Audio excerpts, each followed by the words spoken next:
Halo, selamat pagi pemirsa. Bagaimana kabarnya hari ini? Senang sekali bisa berjumpa lagi di program Ayo Sehat, tentunya dengan sejumlah informasi dan juga inspirasi seputar dunia kesehatan. Tidak lupa kami ingatkan kepada Anda untuk tetap mematuhi protokol kesehatan dan semoga pandemi COVID-19 ini bisa kita lalui bersama-sama. Pemirsa, untuk mengetahui lebih lanjut mengenai informasi kesehatan, Anda dapat memfollow Instagram Ayo Sehat di @ayosehat_Kompas TV dan juga di kanal YouTube Kompas TV. Hari ini Ayo Sehat akan membahas masalah kulit yang sering kali muncul di wajah.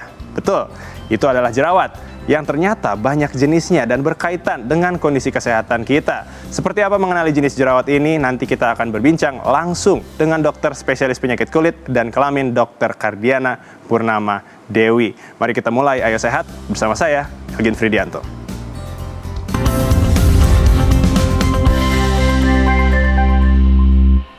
Pemirsa, masalah kulit berjerawat bukan hanya terjadi pada remaja dan muncul di area wajah saja.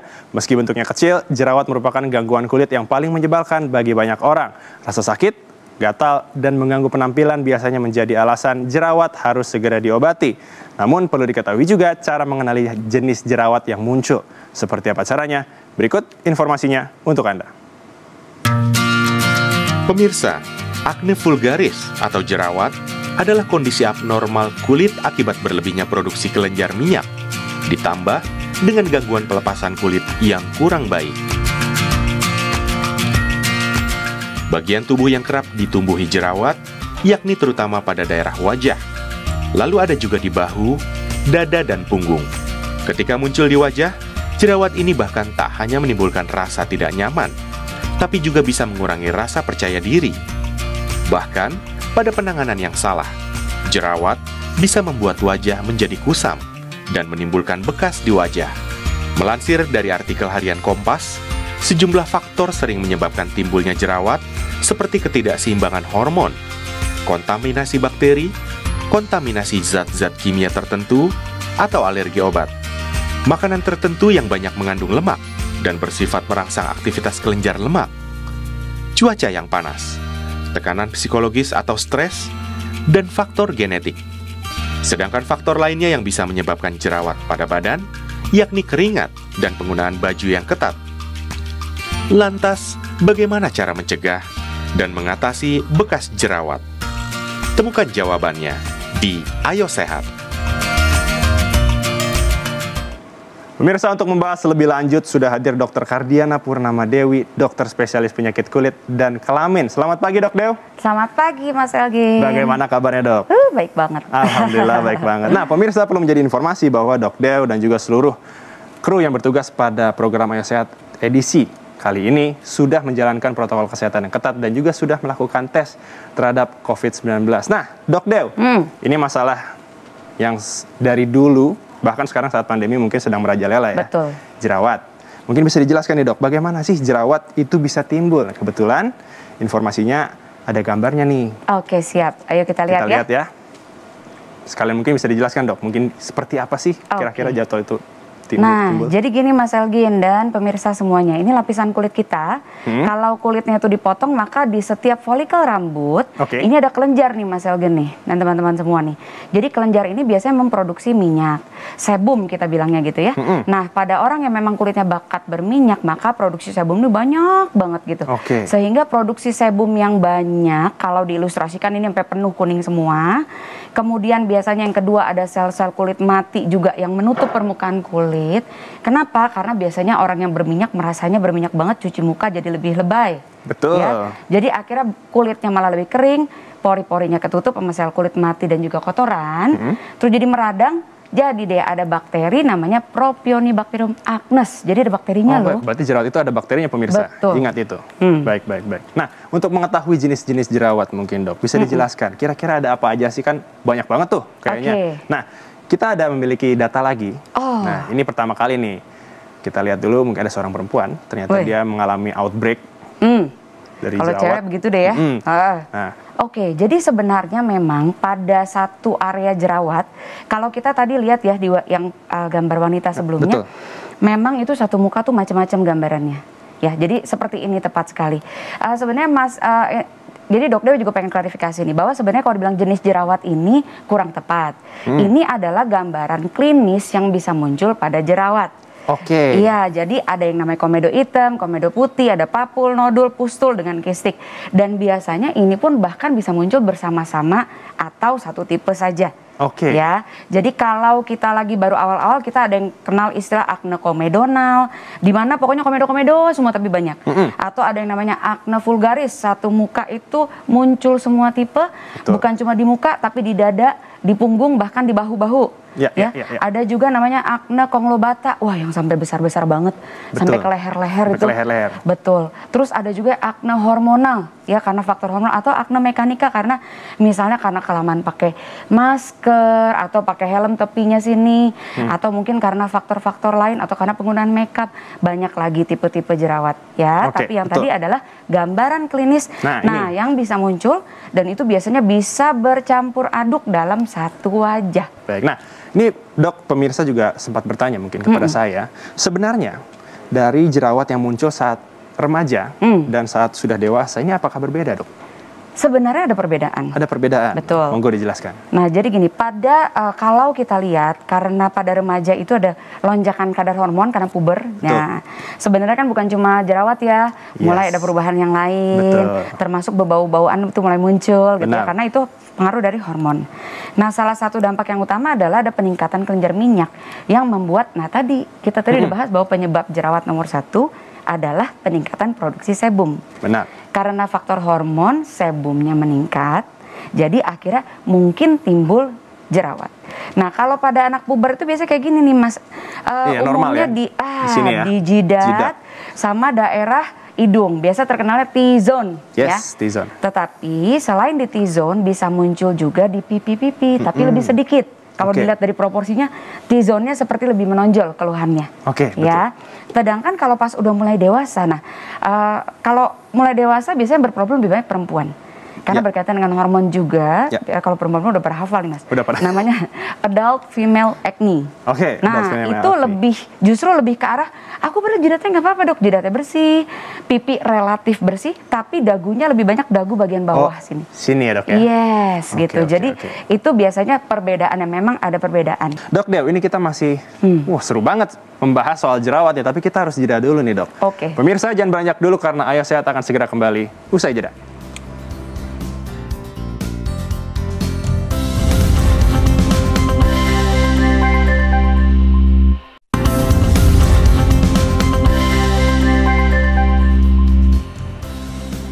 Terima kasih Anda masih menyaksikan program Ayo Sehat pemirsa. Nah, masih bersama dengan Dok Dew. Dok, tadi kan sebelum jeda kita sudah berbicara soal karakteristik dari jerawat dan juga letak dari jerawat. Tapi sebenarnya jerawat yang paling sulit untuk ditangani sendiri, dan kira-kira kapan sih jerawat itu harus perlu ada pengobatan khusus?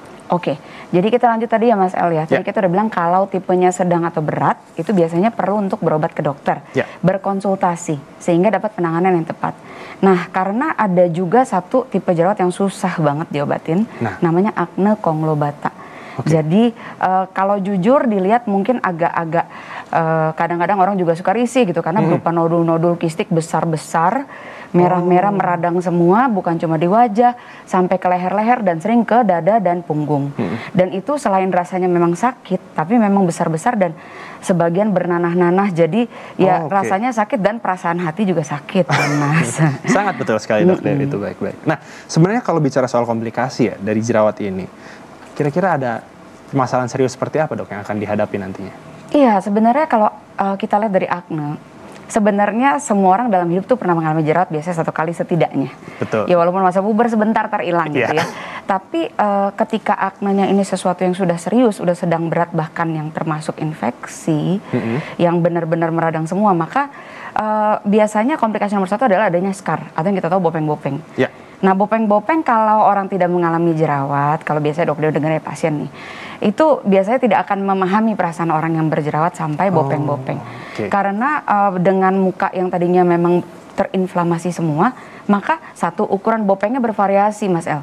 Dari gede kecil, superficial sama dalam, pokoknya muka itu bolong-bolong semua, permukaan tidak rata. Geradakan lah kalau kata orang ya. Geradakannya parah, tapi bopeng-bopeng bener-bener kalau yang sampai parah ya. Kedua, warnanya juga tidak sama. Banyak yang kadang-kadang kalau kita lihat pasien berjerawat nih, sebenarnya jerawat barunya udah nggak ada, tapi mukanya masih merah rame gitu.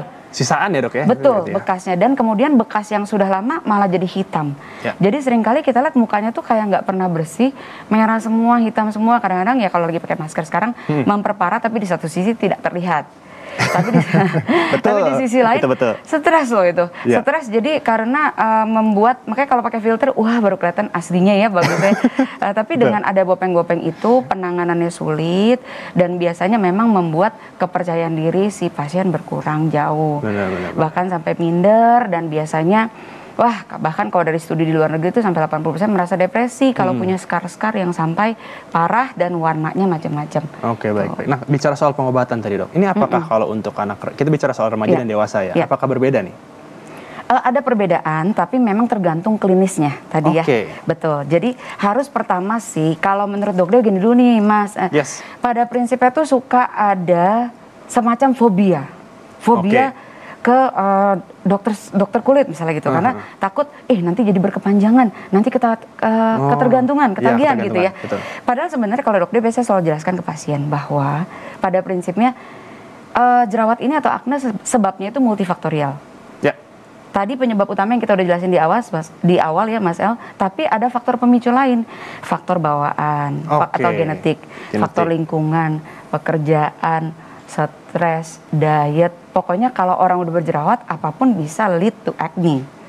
Gitu. Jadi itu yang biasanya sulit untuk dihilangkan secara total. Makanya ketika tidak berobat akan kembali lagi. Itu satu hal yang harus dipahami dulu ya. Nah, makanya ketika kita menjalani pengobatan tentu dilihat apakah pada memang kalau memang ini aknenya karena pengaruh hormon atau memang hanya karena breakout produksi minyak berlebihan atau memang sedang meradang, tentu penanganannya berbeda. Kalau masih ringan kita mulai dari oles-oles dulu, bahkan yang tadi saya bilang itu bisa hanya dengan menggunakan mungkin coba deh obat total jerawat yang dijual bebas nggak masalah. Betul, tapi kalau misalkan satu wajah itu udah sampai lebih dari 30 yang tadi kita udah bilang gitu ya, terus jumlahnya banyak dan banyak yang meradang, lebih baik dikonsultasikan ke dokter kulit supaya lebih cepat tertangani dan resiko komplikasi yang berbekas yang tadi kita sebutkan lebih minimal. Oke, baik. Nah, Dok Dew, berikutnya nih tim saya sudah mengumpulkan pertanyaan netizen. Kebetulan banyak yang mau konsul nih dok. Sip. Karena pandemi ini mungkin masih takut ke dokter kayaknya. Nah, kita bisa lihat pertama dari @istianuar. Jika anak laki-laki umur 13 tahun sudah berjerawat, apakah normal? Solusi untuk sabun mukanya apa? @istianuar, aduh terima kasih pertanyaannya. Jadi kalau tadi kita udah bahas berarti umur 13 tahun udah berjerawat normal karena pengaruh hormonal, hormonnya meningkat, jadi kemudian jadi minyaknya lebih banyak, mulai dari beruntus-beruntus jadi jerawatan. Emang betul, biasanya anak zaman now mager, mandi sehari sekali during pandemik, apalagi cuci muka, ya kan? Betul sekali. Nah, jadi cuci muka tolong tidak usah lebay, 1 hari 2 kali saja, tapi pakai sabun yang sesuai dengan tipe kulitnya. Kalau mau bisa, kulit yang pH-nya normal atau mungkin sabun pembersih muka biasa yang dijual bebas di pasaran juga tidak masalah, asal dibersihkan. Ini kan masih puber ya. Kadang-kadang kendala itu cuma mereka nggak pernah bersihin muka aja Mas El. Jadi kalau saran dokternya nggak apa-apa, boleh dicoba yang dijual bebas, tapi cari yang pokoknya cocok untuk tipe kulitnya anak, jangan yang terlalu mengiritasi atau terlalu bikin kering, dan cucinya juga nggak usah lebay. Berarti secukupnya. Betul. Baik, nah pertanyaan kedua, ini dari @meiti_mutia. Kalau sering cuci muka tapi tetap timbul bisul jerawat, apakah harus memakai salep anti jerawat dari apotik dok? Nah, piye ki? @meiti, penting loh ini. Kalau udah cuci muka timbul bisul jerawat, Meiti tadi dokter udah jelasin. Kalau jerawat sampai bentuknya kayak bisul, itu biasanya tipe yang nodul kistik atau mengarah ke konglobata. Kalau kamu udah cuci muka malah makin bisul-bisul, itu berarti ingat tadi dokter udah jelasin di awal, penyebab utama jerawat ada infeksinya. Infeksi bakteri. Oleh karena itu, bakterinya itu harus dihilangkan dulu. Artinya perlu ada antibiotik. Dan tidak boleh hanya dengan antibiotik atau anti jerawat dari apotik. Kenapa? Nanti akhirnya bisa menyesal sendiri karena udah beli-beli macam-macam. Kalau saya keluar banyak, nggak kering-kering, makin parah lagi, malah berbekas. Jadi double-double. Lebih baik dikonsultasikan ke dokter sejak awal. Secepatnya ya, agar tidak terjadi komplikasi. Betul. Ini kita ke pertanyaan netizen yang terakhir. terakhir, ini dari @novita_bulan23. Dokter, saya memiliki bekas jerawat yang menghitam bertahun-tahun. Gimana ya cara mengatasinya? Nah, ini scar kalau kata dokter tadi. Betul. Ya. Jadi Novita gini sayang, pada prinsipnya kalau udah berbekas hitam-hitam, satu biasanya dokter itu pastikan dulu jerawat barunya sudah tidak muncul. Kalau kamu memang saat ini udah nggak berjerawatan lagi, hanya bekas-bekasnya aja, maka Novita boleh mencoba melakukan perawatan atau krim-krim yang tujuannya untuk menghilangkan bercak-bercak kehitaman.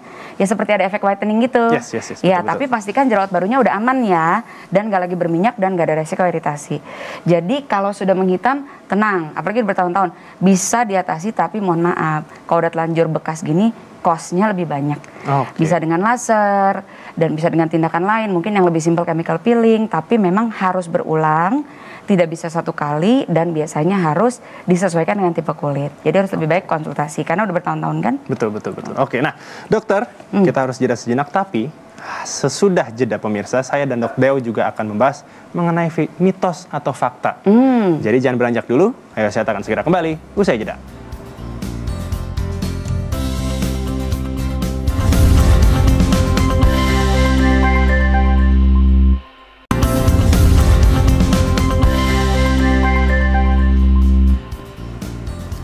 Anda masih menyaksikan program Ayo Sehat pemirsa. Masih bersama dengan Dok Deo. Nah, Dok, kita sekarang ke segmen mitos atau fakta. Kita ada propertinya, mau dipegang. Siap. Nanti kalau mitos, tinggal diangkat mitos, atau fakta.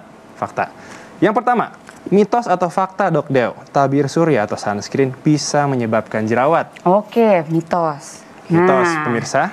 Jadi gini, sebenarnya tabir surya itu adalah properti yang wajib digunakan pada orang walaupun berjerawat. Cuma kendalanya adalah gini Mas El. Satu, karena tabir surya itu efeknya proteksi, maka biasanya dia teksturnya kadang lebih kental. Jadi sulit mencari, tapi kalau saat ini udah banyak sebenarnya, jadi jangan khawatir. Ya? Betul, dari dulu tuh biasanya tabir surya kemasannya krim gitu ya, jadi dan krim dan kesannya juga pasti biasanya ada komedogeniknya, sehingga malah makin nutup pori-pori, malah bikin jerawatnya lebih keluar, lebih berminyak, lebih lengket, orang bilang gitu biasanya. Betul. Tapi sekarang ini sudah banyak tabir surya yang cocok untuk kulit berminyak, nggak usah khawatir. Sediaannya seperti gel atau krim gel, jadi tetap bisa dipakai untuk mengurangi. Sebenarnya dengan paparan sinar matahari yang terlalu intens, itu pun bisa memicu jerawat. Jadi lebih baik tetap gunakan tabir surya. Atau enggak tetap di rumah ya? Berarti. Jadi tabir surya nggak bikin jerawat sebenarnya, tapi memang teksturnya tabir surya tolong dipilih yang sesuai dengan tipe kulit. Jadi yang non komedogenik juga. Baik. Sip. Yang kedua, berikutnya. Mitos atau fakta Dok Deo, makan kacang menyebabkan timbulnya jerawat. Nah, itu sebenarnya sebagian fakta, sebagian mitos. Nah, monggo. Jadi begini, kacang itu ada tipe-tipenya. Kan kacang mas kan omega 3, 6, 9 gitu ya. Ada kacang-kacang yang dianggap lebih baik karena pada prinsipnya mengandung lebih banyak gitu ya nutrisi dan mengurangi kandungan omega yang tidak baik gitu untuk kulit. Sebenarnya yang bagus misalnya seperti hazelnut yang agak mahal-mahal tuh, almond gitu ya. Jadi kacang-kacangan itu agak lebih safe. Tapi kalau kacang yang biasa di kita, yang kita biasa makan kacang tanah, kendalanya biasanya Mas itu juga digoreng, ya kan ya? Betul. Nah sajiannya itu, sajiannya itu sebenarnya akan memperparah. Jadi kalaupun tadinya tidak ya karena makannya banyak, kacangnya digoreng, gurih renyah gitu ya pakai. Jadi itu bisa betul bikin jerawat karena ada tambahan minyak dan lain-lain gitu. Jadi kalau memang sedang berjerawat sebaiknya memang dikurangi atau dihindari. Tapi kalau nggak ada masalah mah nggak apa-apa. Oke aja ya Dok ya. Oke baik. Nah berikutnya mitos atau fakta nih Dok Deo, kulit kering tidak akan berjerawat. Mitos dong. Mitos. Kata siapa Dok Deo kulitnya kering cenderung ke normal misalnya gitu ya. Semua orang dalam hidupnya pasti pernah mengalami jerawat. Betul. Itu moto dari Dok Deo. Ingat. Itu soalnya gini, pada prinsipnya jerawat itu kan terjadi karena ada peningkatan produksi sebum yang ada di folikel rambut. Folikel rambut semua orang punya, sebumnya semua orang punya. Selalu ada resiko misalnya, kan komedo-komedinya udah ada tuh di hidung-hidung, tapi nggak menimbulkan jerawat. Ada satu momen di mana misalnya kita pada saat mau mens, atau mungkin kebanyakan pakai masker kemarin, masna itu ya, mass acne itu lagi ngetop. Jadi karena pemakaian masker yang berulang tiap hari terus-menerus, ada perubahan, kita bilangnya mikrobiom di permukaan kulit, jadi lebih mudah terjadi jerawat. Jadi kulit kering pun dalam keadaan tertentu, misalnya karena faktor tekanan, tadi kita udah bilang tuh Mas El, ada tipe akne mekanik. Sebenarnya kering juga, tapi mungkin mohon maaf karena misalnya tiap hari pakai helmnya agak ketat atau pakai hijab agak ketat, di daerah pinggir-pinggir bisa mulai beruntus-beruntus. Kan ada sumbatan dari folikel. Benar. Minyaknya ada mungkin bertambah sedikit, sumbatannya terus jalan. Akhirnya jadi beruntusan juga. Jadi kulit kering tetap bisa berjerawat. Baik, pemirsa ingat itu, kulit kering masih tetap bisa berjerawat. Terima kasih Dok Deo untuk informasinya, semoga bermanfaat nih untuk pemirsa Ayo Sehat, tentunya agar terhindar dari jerawat. Harus happy terus, jangan sampai depresi ya pemirsa ya. Usai sudah 30 menit, saya dan juga Dok Deo menemani Anda di program Ayo Sehat edisi kali ini. Tetap saksikan program Ayo Sehat setiap hari Senin hingga hari Jumat pukul 10.30 waktu Indonesia bagian Barat, hanya di Kompas TV, independen, terpercaya. Saya Algin Fridianto bersama dengan Dok Deo, pamit undur diri. Ingat, tetap patuhi protokol kesehatan, menjaga jarak, mencuci tangan, dan juga menggunakan masker. Sampai jumpa.